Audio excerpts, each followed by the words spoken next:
Setelah berkomunikasi dengan Cao Wen, Su Chen mulai berpikir, bagaimana dia bisa mendekati Chen Dong. Jenius seperti itu mungkin akan sibuk mengembangkan bakatnya sepanjang hari. Tidak akan mudah untuk menemukannya. Tiba-tiba, suara keras datang dari jauh. Chen Dong ada di sini. Apakah itu Chen Dong yang diterima sebagai murid kepala sekolah? Dia ada di tempat latihan kita. Cepat pergi dan lihatlah. Banyak siswa bergegas ke arahnya, mata mereka dipenuhi dengan kecemburuan dan kecemburuan. Mereka yang memiliki bakat menengah memiliki kesempatan untuk menjadi seniman bela diri yang hebat di masa depan. Su Chen datang dan mengaktifkan bakat duplikasinya. Semua perhatiannya terfokus pada Chen Dong. Manusia Chen Dong, bakat budidaya sedang, dia benar-benar memiliki bakat sedang. Dia pikir, hati Su Chen dipenuhi dengan kegembiraan. Rencana ini adalah keinginan hatinya. Chen Dong, kudengar kau sekarang adalah murid dekan, level apa yang telah dicapai oleh kekuatanmu? Seorang siswa bertanya. Aku sudah memiliki kekuatan 200 pon, Chen Dong berkata dengan bangga. Semua orang terkesiap. 100 pon kekuatan sudah cukup untuk menjadi seorang seniman bela diri. Chen Dong baru menjadi seniman bela diri selama setengah bulan, namun kekuatannya telah meningkat menjadi 200. Peningkatan kekuatan yang cepat ini berarti dia akan segera menjadi seniman bela diri. Su Chen akhirnya mengerti mengapa Chen Dong datang ke sini. Dia datang ke sini untuk pamer. Su Chen tidak bisa menahan perasaan bahwa itu sedikit mengerikan. Budidaya adalah bisnisnya. Mengapa dia harus memamerkan prestasinya di mana-mana? Chen Dong, bisakah kamu memberiku tanda tangan? Chen Dong, bisakah kamu memberiku tanda tangan? Sekelompok akademisi berkumpul, semua berharap Chen Dong akan memberi mereka tanda tangan. Chen Dong memiliki harapan untuk menjadi seniman bela diri yang hebat di masa depan. Tanda tangannya mungkin akan dijual dengan harga tinggi di masa depan, cukup untuk menutupi biaya hidupnya selama beberapa bulan. Baik, aku akan menandatanganinya. Chen Dong merasa tersanjung sampai dia merasa seperti melayang. Selama itu hanya tanda tangan, dia tidak akan menolak siapapun. Su Chen masuk ke kerumunan, tetapi dia ada di sini untuk menyalin bakatnya. Aku menyentuhnya. Su Chen mengulurkan tangan untuk menyentuh pergelangan tangan Chen Dong, dan dalam sekejap dia menarik tangannya kembali. Seluruh proses tidak menarik perhatian siapapun. Lagi pula, tindakan ini kecil. Bakat menengah telah diduplikasi, apakah Anda ingin menggabungkannya? Su Chen tidak akan menggabungkannya dengan gegabah. Dia tidak yakin apa yang akan terjadi selama fusi. Lebih baik menemukan tempat di mana tidak ada orang di sekitar untuk menggabungkannya. Akademi sangat santai. Jika Anda ingin pergi, Anda bisa selama Anda berlatih dengan baik. Guru tidak punya waktu untuk mengatur setiap siswa. Bagaimanapun dia sudah mempelajari metode tempering tubuh. Sisanya terserah dia untuk berlatih dan menguasai bakatnya. Tentu saja ini adalah akademi kelima. Jika itu adalah akademi pertama, itu akan menjadi gambaran yang sama sekali berbeda. Dibandingkan dengan akademi pertama, akademi lainnya adalah dojo. Akademi pertama adalah tempat yang benar untuk pelatih talenta di Great Beginning Base. Setelah kembali ke rumah, Su Chen melihat bahwa saudara perempuannya telah belajar seni bela diri. Dia telah menggunakan semua buku yang ditinggalkan orang tuanya. Su Chen berjalan ke kamar tidurnya dan mengunci pintu. Menggabungkan ledakan, gelombang panas menyapu seluruh tubuhnya. Su Chen merasakan sakit yang luar biasa. Kulitnya terasa seperti terbakar lagi, kekuatan mengerikan beredar di dalam tubuhnya dan seolah-olah dia akan meledak kapan saja. Bagaimana bisa bergabung dengan bakat begitu menyakitkan? Dia pikir. Su Chen berbaring di tempat tidur dengan rasa sakit yang luar biasa. Meski kesakitan, dia tidak ragu untuk bergabung dengan bakatnya. Dia sedang mengubah nasibnya. Setelah bakatnya naik level, masa depannya akan berubah. Dibandingkan dengan itu, sedikit rasa sakit bukanlah apa-apa. Su Han mendengar suara Su Chen dan dia bergegas bertanya, "Saudaraku, ada apa?" Su Chen mengertakkan gigi dan bersikeras, "Tidak ada." Dia mencoba yang terbaik untuk tidak membuat suara apapun, dia tidak akan bisa menjelaskan ini. Untungnya, rasa sakit itu datang dan pergi dengan cepat. 10 menit kemudian, Su Chen merasa bahwa dia telah dilahirkan kembali dan semua rasa sakitnya hilang. Dia merasa nyaman dan setiap inci tubuhnya terasa rileks. Su Chen segera memeriksa bakat kultivasinya. Manusia Su Chen, bakat budidaya bakat sedang, melihat informasi ini, segera membuat Su Chen bersemangat. Dia memiliki bakat sedang yang berarti ada kemungkinan masa depan yang lebih baik. Dengan bakat menengahnya saat ini, ia memiliki harapan untuk menjadi seniman bela diri yang hebat. Tapi, bagaimana jika dia bisa menyatu dengan bakat yang lebih kuat? Dia bertanya-tanya. Seniman bela diri yang hebat bukanlah batasnya. Dia masih bisa lebih kuat. Menyadari bahwa dia hanya bisa terus menduplikasi bakatnya setelah sebulan. S.U. Chen telah memperoleh informasi ini setelah menduplikasi bakat barunya. Dia hanya bisa menggunakan kemampuan ini sebulan sekali. Saya akan mencobanya dulu. Dia memutuskan. S.U. Chen tidak bisa menunggu lebih lama lagi. Dia ingin melihat seberapa cepat dia bisa mengembangkan bakat medium barunya. 2 hari yang lalu dia telah menguasai semua 23 gerakan metode tempering tubuh, tetapi efeknya sangat kecil. Jumlah kekuatan dan kekuatan yang bisa dia serap sangat-sangat kecil. S.U. Chen bertanya-tanya sejenak apakah ada masalah dengan apa yang telah dia pelajari. Jika dia mendengarkan lagi selama kelas, dia akan menemukan bahwa dia tidak salah berlatih. Hanya saja kecepatan dia menyerap talenta baru itu lambat. Kecuali dia berlatih untuk waktu yang sangat lama, dia tidak akan melihat efeknya. Jika dia berlatih keras, dia akan membutuhkan waktu 1 tahun untuk mencapai ranah seniman bela diri. Chen Dong hanya membutuhkan waktu setengah bulan. Ada perbedaan besar antara talenta lemah dan talenta sedang. Langkah pertama, langkah kedua, langkah ketiga.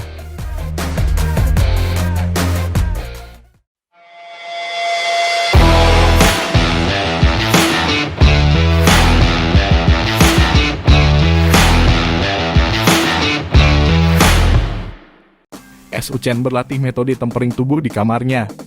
Gerakannya terlihat sangat aneh, tetapi mereka memiliki potensi menyerap kekuatan langit dan bumi.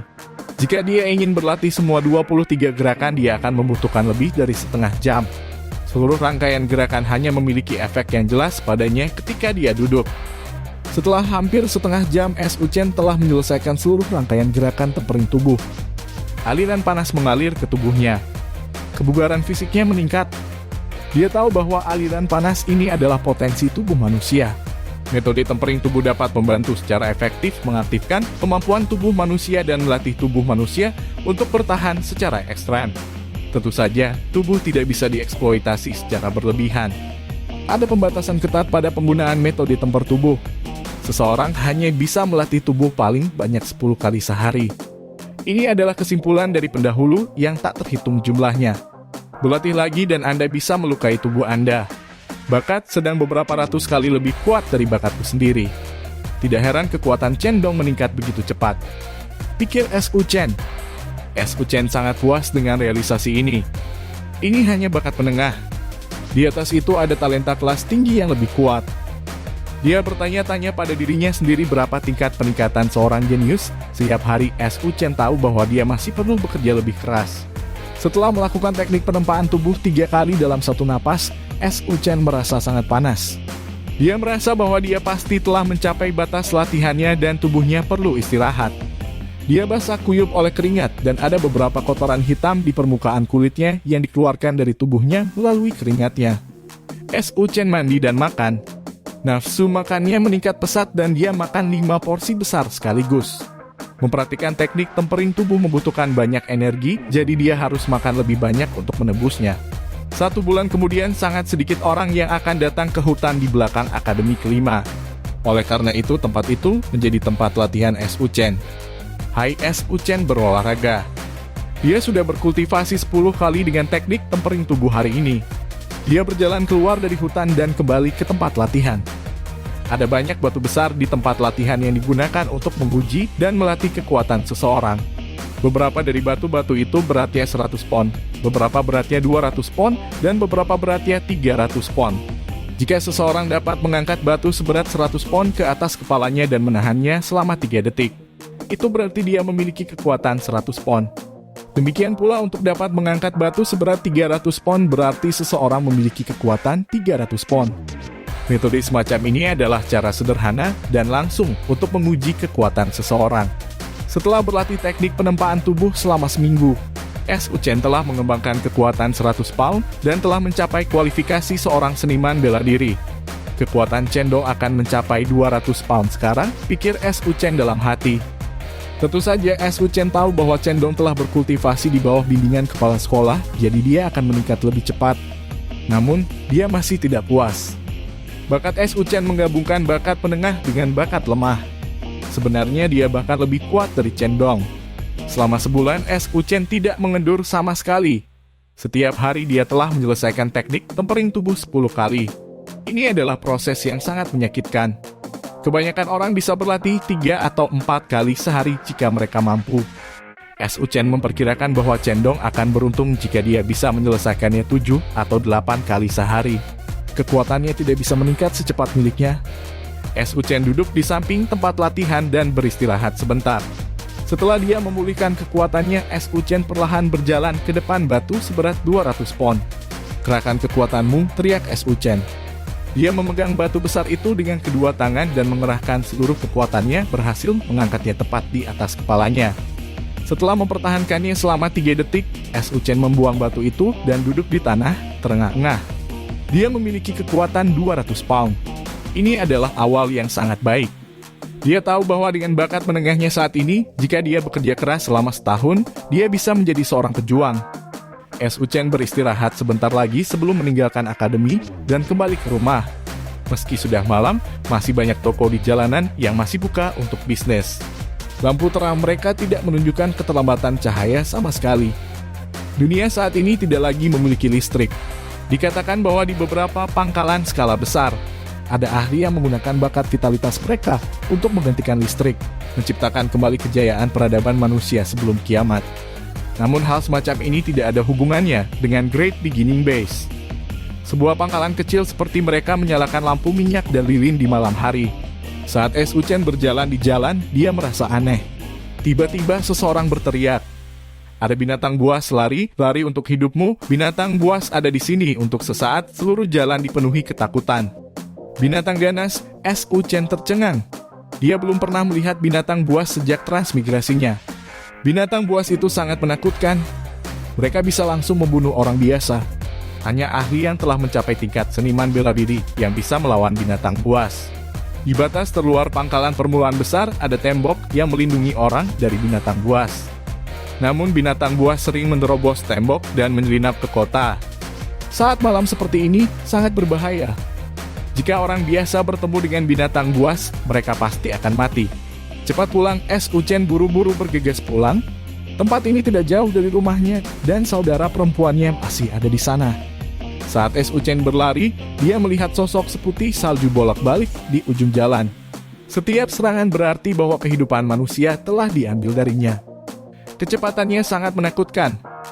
Su Chen terkejut. Matanya tidak bisa mengikuti kecepatan sosok putih ini. Ini dari kejauhan dia tahu bahwa jika binatang itu melihat wajahnya, dia bahkan tidak akan bisa melihat bayangannya sebelum dibunuh oleh binatang itu. Su Chen merasakan gelombang ketakutan. Pada saat seperti ini dia tahu bahwa dia harus menggunakan semua kekuatannya untuk melarikan diri. Namun arah yang dikejar binatang itu sepertinya adalah arah yang dia tuju.